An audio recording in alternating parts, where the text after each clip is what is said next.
সামাজিক যোগাযোগ মাধ্যমে দেখলাম কিছু জ্ঞানপাপী সুশীলরা বলছেন শেখ হাসিনার সাজা হয়েছে, তার আপিল করার যে মেয়াদ সে মেয়াদ শেষ হয়ে গেছে, তাকে এসে সারেন্ডার করে ভাবটা যেন তাকে ফাঁসির রজ্জুতে ঝুলে পড়তে হবে, আর কোনো বিকল্প নাই। আপনারা স্মৃতিভ্রষ্ট না হলে একটু স্মরণ করে দেখুন, একটি পরিপূর্ণ লিগ্যালি কনস্টিটিউটেড ট্রাইব্যুনালে আবুল কালাম আজাদ, যিনি বাচ্চু রাজাকার নামে সমধিক পরিচিত, তার মৃত্যুদণ্ড হয়েছিল। তিনি বাংলাদেশে ফিরে এসেছেন, দিব্যি ঘুরে বেড়াচ্ছেন। তাকে কি কারাগারে নেওয়া হয়েছে? তিনি কি আপিল করেছেন? না, করেননি, নেয়নি। 21শে অগস্টের গ্রেনেড হামলার মামলায় যারা পলাতক, মৃত্যুদণ্ড, যাবজ্জীবন কারাদণ্ড, বিভিন্নভাবে সাজাপ্রাপ্ত ছিলেন, তারা কি দেশে ফিরে এসে অ্যাপিল করেছেন? তারা কি কেউ কারাগারে গেছেন, নাকি তাদের মেয়াদ উত্তীর্ণ হয়ে গেছে এ কথা বলে তাদের গলায় ফাঁসির রজ্জু পরিয়ে দেওয়া হয়েছে? তারা তো অনেকেই গুরুত্বপূর্ণ পদে সরকারে অধিষ্ঠিত হয়েছেন।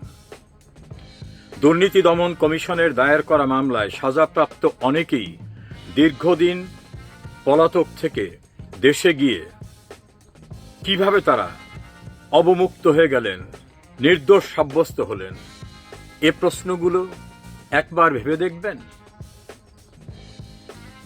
একপাক্ষিক চিন্তা না করে বিবেকটাকে একেবারে বিসর্জন দিবেন না।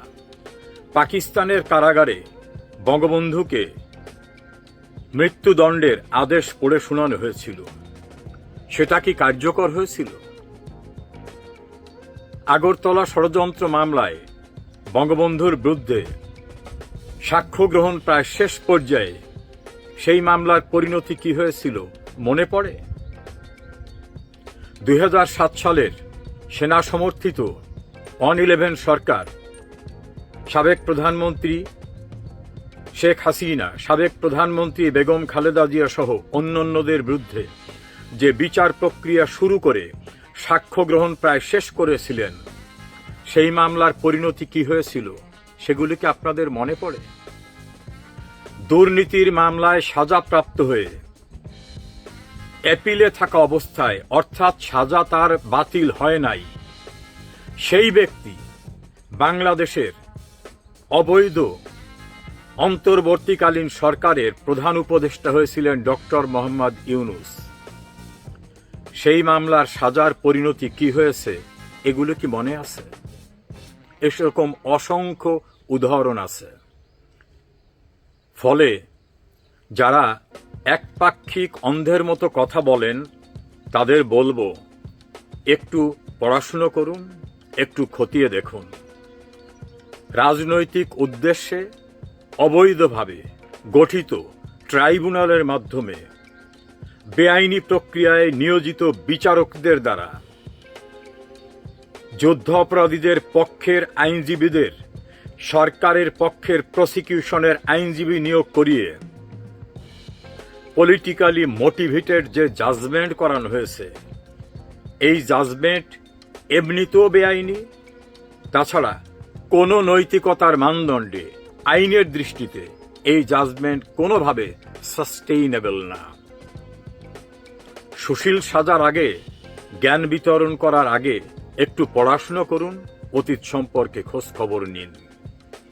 নির্বোধের মতো, নির্লজ্জ, জ্ঞানপাপীর মতো কথা বলে আপনাদের নিজেদের অবস্থানটাকে কত খেলো করেন সেটা একটু ভেবে দেখেন। শেখ হাসিনার বিরুদ্ধে যে ট্রাইব্যুনাল রায় দিয়েছে, এই ট্রাইব্যুনাল গঠিত হয়েছে সম্পূর্ণরূপে অবৈধভাবে। এই ট্রাইব্যুনালের বিচারক নিয়োগ করা হয়েছে অবৈধ প্রক্রিয়ায়। এই ট্রাইব্যুনালের প্রসিকিউশন ছিল পলিটিক্যালি মোটিভেটেড। এই ট্রাইব্যুনালের সাক্ষীরা হচ্ছে সম্পূর্ণরূপে পলিটিক্যালি ওয়েল ট্রেন্ড। তাদের কোথায় কোথায় ট্রেনিং দেওয়ানো হয়েছে, কোথায় তাদের প্রশিক্ষণ দেওয়া হয়েছে, কাদেরকে প্রলুব্ধ করা হয়েছে, এবং এদের পলিটিক্যাল ব্যাকগ্রাউন্ড কি, সবই আমাদের জানা। সময় হলে সবই খুঁজে বের করা হবে। সাজানো, বানোয়াট, রাজনৈতিক উদ্দেশ্যপ্রণোদিত মামলার রায় কখনো কার্যকর হয় না। আর শেখ হাসিনার সঙ্গে রয়েছে বাংলাদেশে যারা মুক্তিযুদ্ধের চেতনায় বিশ্বাস করে তারা সকলে। শেখ হাসিনা মানবতা বিরোধী অপরাধ করে নাই। অন্যান্য যাদেরকে সাজা দেওয়া হয়েছে তাদেরকেও সম্পূর্ণরূপে অসৎ উদ্দেশ্যে প্রণীত বিচার প্রক্রিয়ায় পরিকল্পিতভাবে সাজা দেওয়া হয়েছে। এই সাজা কখনোই টিকবে না এবং সেদিন খুব দূরে নয়।